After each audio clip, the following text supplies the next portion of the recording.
What are some of the things that you should be starting to think about with the pandemic ending?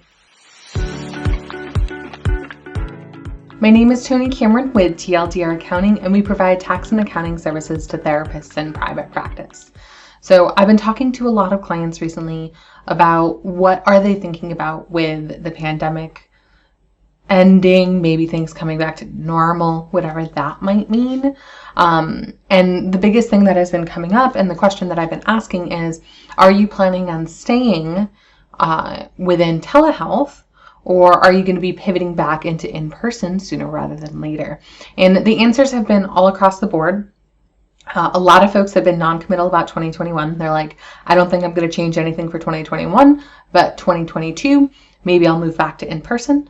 I have some others who are like, they want to go see people. Like, they're switching over to in-person as soon as they're vaccinated and their clients are vaccinated, and that's good for them, right? But some of the things that you should be thinking about if you are starting to be like, okay, I do want to see people in person, to offer in-person therapy or workshops or all of that for 2021. What does that mean I need to be looking at? And so the biggest pivot is going to be from a home office to a rental space. If we had a lot of folks who opened up private practices during the pandemic, and so they haven't rented before, one of the things I would highly encourage you to do is, if you are thinking about moving into in-person sessions, start looking to see what rental costs are going to be for the type of space that you're looking for. Maybe you just need to sublease a space for 1 day a week, because the rest of your clients will be telehealth, or maybe you're looking for a more permanent solution where that'll be your office. If you have telehealth appointments, you will, you'll do your telehealth from your office. And so you're going to want to start to get an idea of what it's going to cost on a month-to-month basis for this office space. Some folks kept their office space, and so they'll just be pivoting back into an office space that they've been paying for. Others let it go, and now they're going to have to look to see if they can get office space. I have talked to some folks who've already reacquired office space, and some of them got a discount, and then others were paying a premium.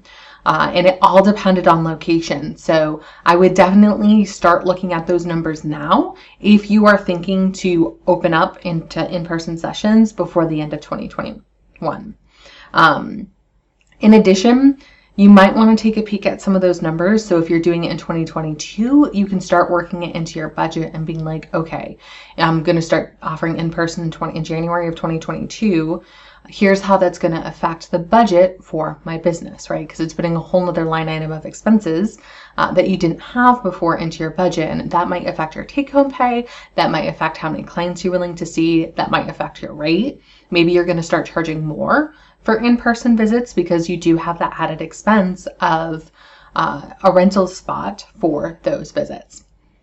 The second big question I've been asking folks with the pandemic is, are you going to take a vacation? A lot of mental health professionals did not take any time off in 2020 and haven't yet in 2021. And so I've been really pushing clients to be like, no, I'm definitely taking 2 weeks off, or I'm taking a long weekend here, or December, I'm definitely taking off between Christmas and New Year's. So budgeting for vacation time is important. And if you haven't been budgeting for it before, making sure that you're setting aside money each month so that you can take time off away from your clients, right? We have a lot of folks who've been capitalizing on the fact that the demand for mental health services is quite intense right now. And so maybe, they're seeing more clients than they normally would. Part of that is to maybe pay down student debt or be able to put money aside for, say, like a vacation. So just make sure that you are thinking about if things are opening up. If maybe you do want to take a vacation, you start planning for how much that's going to cost, and to make sure that you can take money out of your business during that time, and everything will be covered. The last one is, as I mentioned, some folks have had more clients than they normally would just because of the demand for mental health services right now. So is your practice too big? Is your practice too small? Are you right where you want to be? And how do you think that's going to change as the pandemic maybe starts to slow down towards the summer and the fall. If it's looking like your practice might be a little too big, maybe as folks do trail off, you don't replace them so that your practice gets to a size that you're a little bit more comfortable with and is you won't burn out servicing, into the summer and fall.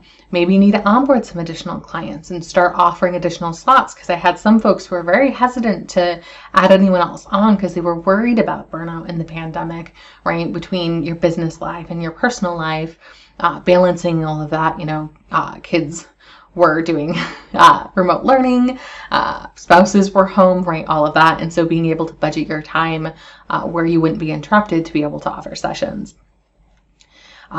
Those are the 3 big questions I've been asking folks. Are you going to go back to in-person? If so, have you started looking for office space?